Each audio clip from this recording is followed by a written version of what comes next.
Nesse vídeo a gente vai falar sobre a alimentação complementar do lactente, né, que deve ser introduzida aos 6 meses de vida, quando o leite materno ele já não é mais o suficiente para manter, assim, para suprir todas as necessidades calóricas e nutricionais daquele bebê, né, o leite materno sozinho. É claro que ele deve ser mantido porque ele continua sendo uma importante fonte calórica e nutricional para esse bebê e deve ser mantida por no mínimo até os 2 anos de idade, no mínimo, tá? Então, assim, pessoal,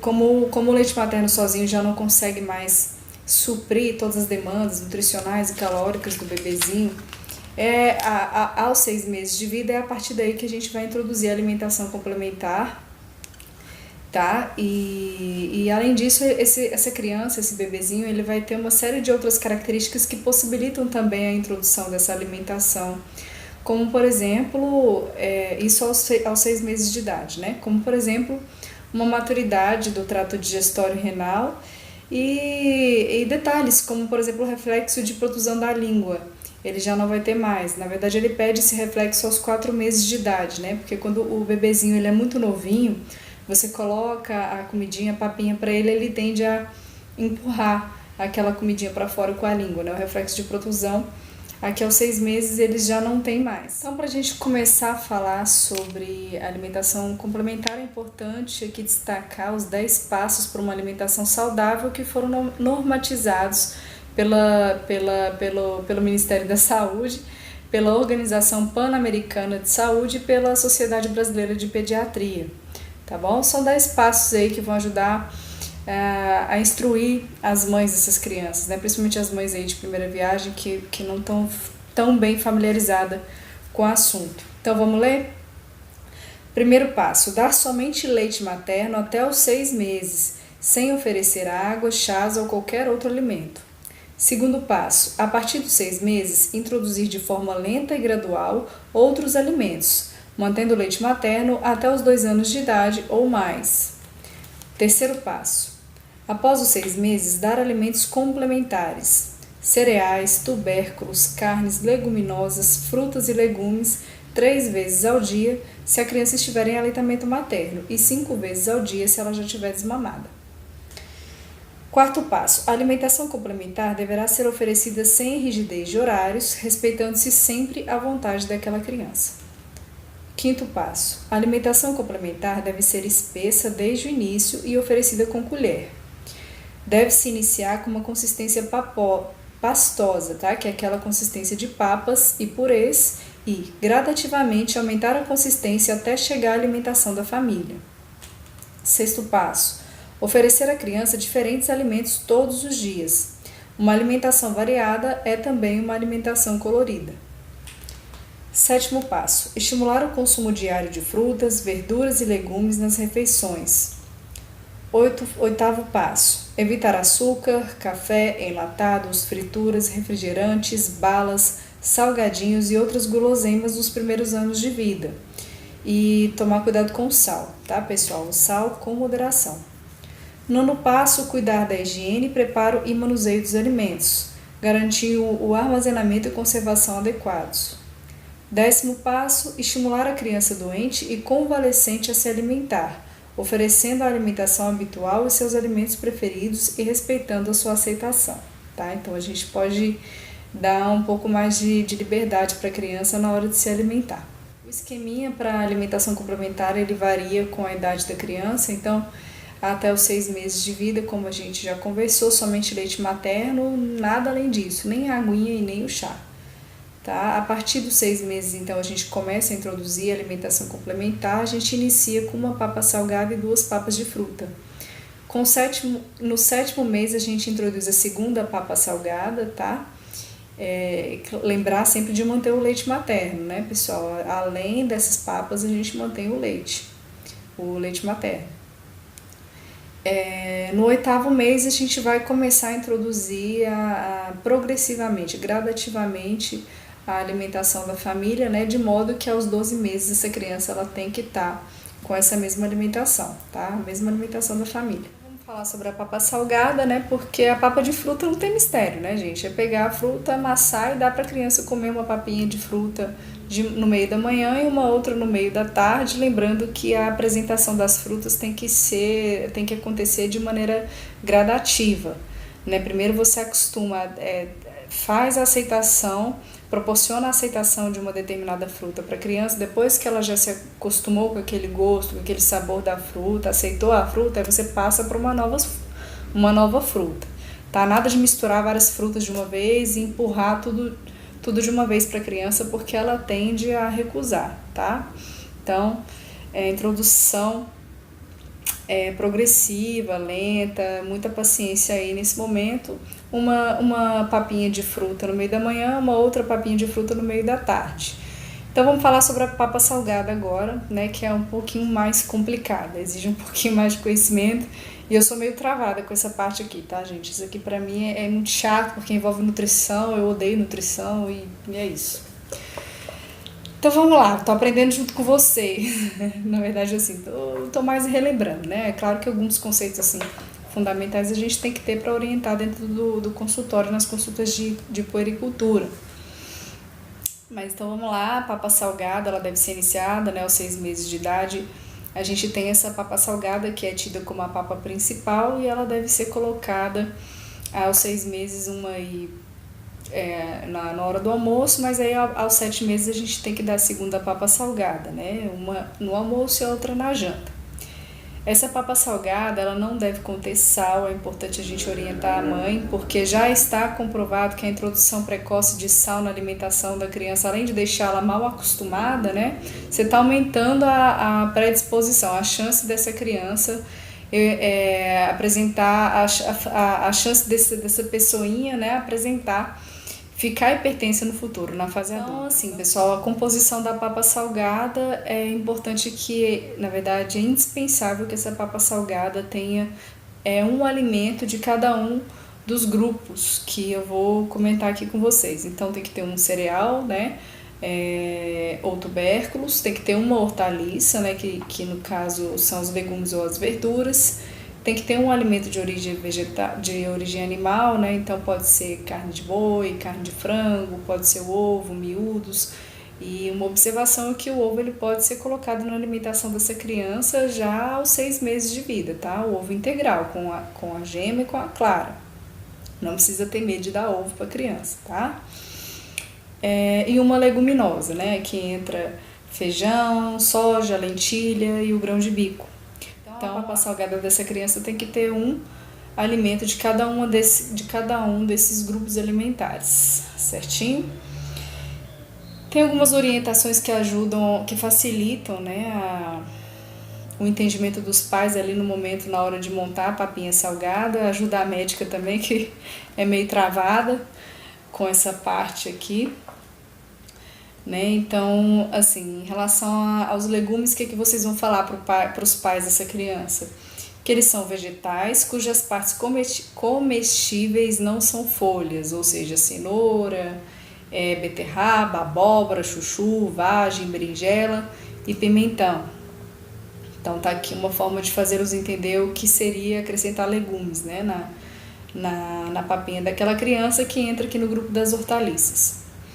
As verduras, né? As verduras é o contrário. Então, as verduras são os vegetais cujas partes comestíveis são as folhas, né? Então, exemplo, agrião, alface, taioba, espinafre, almeirão, couve, repolho, rúcula, escarola. Admito que muitos daqui eu nem conheço, nem sei o que é. Gente, eu sou muito travada com isso aqui, vocês não têm noção. Tubérculos são caules, orientações para os pais e para a médica. Os tubérculos são caules curtos e grossos, ricos em carboidratos. Então aqui entra batata, mandioca, cará e o inhame, que também deve ser adicionado na papa salgada dessa criança, tá? Salgada, entre aspas, lembrando que não pode ter sal, tá bom, pessoal? Outra coisa que a gente tem que contraindicar é o uso de liquidificador, tá? O liquidificador, ele traz 2 grandes problemas, né? Que o primeiro que ele não estimula a mastigação daquela criança, ela precisa ter esse estímulo, né? Lembrando que a mãe, ela vai aumentar gradualmente a consistência da papinha até que ela vai chegar na mesma consistência da família, tá? Então, contraindicar o liquidificador porque além disso ele também dificulta ali a percepção dos sabores dos alimentos de maneira separada, que é também importante para a criança, tá? Ter essa percepção.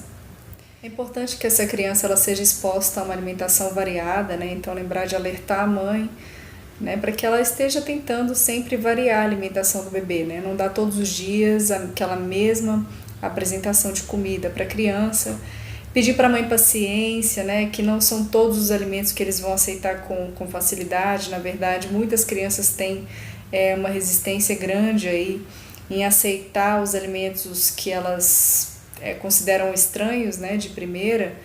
Então a mãe ela tem que estar pronta para a recusa alimentar da criança, né? Cerca até de 8 a 10 tentativas ela precisa estar fazendo antes de desistir do alimento, né? Antes de dizer que a criança não gosta. É muito comum essa recusa nas primeiras tentativas. Então, insistir, tá, pessoal? Elas tendem a ir aceitando de acordo com a insistência.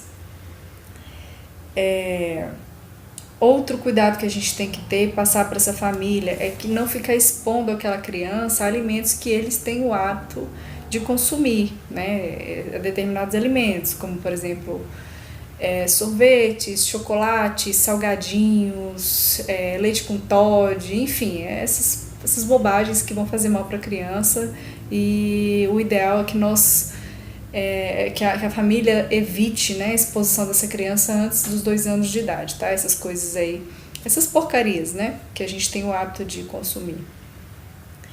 Em relação às frutas, a gente já conversou, né? Então as papinhas as papas de fruta, elas devem ser simplesmente a fruta amassada, né, e oferecida para a criança, nada de colocar açúcar nessas frutas, né, lembrar a mãe, isso é comum demais, na verdade praticamente todas as mães que eu acompanho têm essa mania de ficar botando açuquinha na comida e dando para a criança, na papinha e dando para a criança. Açúcar, como eu já falei, tentar evitar pelo menos até os 2 anos de idade, né, para que aquela criança aprenda a gostar do sabor natural da comida. Outra coisa importante são os sucos, né? Mãe adora suco, insiste em dar suco, e a gente tem que orientar a mãe a evitar os sucos. Não é que eles sejam proibidos, mas é bom evitar, tá? E nas situações em que elas insistirem em dar o suco, salientar que o suco não substitui a refeição. Tem muita mãe que gosta de pegar o suquinho e dar o suco como um lanchinho para a criança. Não, tá? O suquinho ele entra depois das refeições principais, e é até bom porque ele ajuda na absorção do ferro, tá? É um ponto positivo do suco, mas como substituição de jeito nenhum, tá? E é bom que essa mãe ela aprenda a gostar de dar a frutinha mesmo amassada, não ficar dando suco, perder essa mania de ficar dando suco para criança, tá? Aquelas que insistirem então no suco, falar que a dose máxima aí 100 ml de suco por dia, visando principalmente esse objetivo, né, de melhorar a absorção do ferro. Outro ponto muito importante é alertar os pais sobre o fato de não dar mel para essa criança antes de 1 ano de idade, coisa que é bastante comum também, né? Pai e mãe, pela primeira tossezinha, gripezinha, mel na criança. Então, evitar de dar o mel para o bebezinho antes de 1 ano de idade, por conta da possibilidade da existência dos esporos de Clostridium, né, que existe essa probabilidade, né, deles germinarem ali na luz intestinal e acabar desencadeando o botulismo na criança. Sobre a suplementação de micronutrientes, vamos começar falando aqui sobre a profilaxia para anemia ferropriva, né, que é aquelas situações em que a gente vai entrar com o ferro para o lactente. E a observação uma observação importante são aquelas situações em que a gente não entra com o ferro, né, para todas as crianças antes de 6 meses de vida que nasçam com 2.500 gramas ou mais e se mantém aleitamento materno ou em uso de fórmulas infantis, não tem indicação, tá, de uso de ferro antes dos 6 meses de idade. Nessas situações a gente entra com o ferro somente a partir dos 6 meses de vida, quando a gente vai introduzir então a alimentação complementar. A gente faz essa profilaxia da anemia ferropriva também com o ferro. Nessas situações, 1 mg de ferro alimentar por quilo por dia, tá bom? E a gente só não vai fazer isso a partir de 6 meses de idade naquelas crianças que mantiverem o uso da suplementação, do uso da fórmula infantil, pelo menos 500 ml por dia da fórmula infantil, mesmo depois dos 6 meses de idade, também não tem indicação de suplementar com ferro, tá bom? Pessoal, já aquelas crianças que nasceram prematuras ou com baixo peso, ou muito baixo peso, ou extremo baixo peso, né? Aquelas crianças que nascem com menos de 2,5 kg, a gente precisa suplementar essas crianças com ferro antes dos 6 meses de vida, né? A partir do 30º dia, quando elas completam 1 mês, a gente começa a suplementar. E aí a dose de ferro elementar vai depender do peso desse bebê. Então, aquelas crianças que têm menos de 2,5 kg, a gente, que são aquelas crianças de baixo peso, a gente vai suplementar com 2 mg por quilo de ferro elementar por dia até elas completarem 1 ano. A partir de 1 ano, a gente volta para a dose habitual, né, que é 1 mg de ferro elementar por quilo até os 2 anos de idade. Aquelas que nasceram com muito baixo peso, né, ou seja, com menos de 1,5 kg, a gente vai suplementar com 3 mg por quilo de ferro elementar por dia até 1 ano. A partir de 1 ano, 1 mg por quilo de ferro elementar até os 2 anos. Aquelas que nascerem com extremo baixo peso, né, ou seja, com menos de 1.000 gramas, aí a gente suplementa com 4 mg por quilo de ferro elementar por dia até 1 ano de idade. A partir de 1 ano, a gente desce essa dose para 1 mg por quilo de ferro elementar por dia até os 2 anos. Aquelas crianças, como a gente já conversou, né, que não nasceram prematuras ou nasceram com um peso adequado, né, mais do que 2,5 kg, a gente só vai suplementar a partir dos 6 meses, né, e a dosezinha vai ser 1 mg por quilo de ferro elementar por dia até 2 anos de idade, certinho? Lembrando, né, da exceção, aquelas que fazem uso de pelo menos 500 ml de fórmula infantil por dia não precisam dessa suplementação. A suplementação é a vitamina K, que é feita a injeção de vitamina K já ao nascimento, né, para prevenir a doença hemorrágica do recém-nascido. A vitamina D também passou a ser sempre recomendada, tá? Não só aquelas crianças com uma situação de risco, né, de desenvolverem a hipovitaminose, mas atualmente está recomendado para todos os casos a suplementação de vitamina D, tá bom? E ainda assim manter a exposição da criança, né, manter o banhozinho de sol no primeiro ano de vida, tá? Então, a dose de vitamina D, independente da criança estar ou não em aleitamento materno, a gente vai entrar com ela na primeira semana de vida e a gente vai manter a dose de 400 unidades por dia de vitamina D até 1 ano de idade. A partir de 1 ano, a gente entra com 600 unidades de vitamina D, tá bom? Até os 2 aninhos. E como eu já falei, manter a exposição solar. A vitamina A também passou a ser recomendada, né, em áreas de alta prevalência de hipovitaminose A. Então, passou a ser recomendado pelo Ministério da Saúde a suplementação também desses lactentes, né? A gente vai fazer de 6 aos 12 meses de vida uma única dose de 100.000 unidades, tá? Via oral mesmo. E a partir de 1 ano, né, de 12 aos 59 meses, a gente vai fazer 200.000 unidades também via oral dessa vitamina A semestralmente, a cada 6 meses.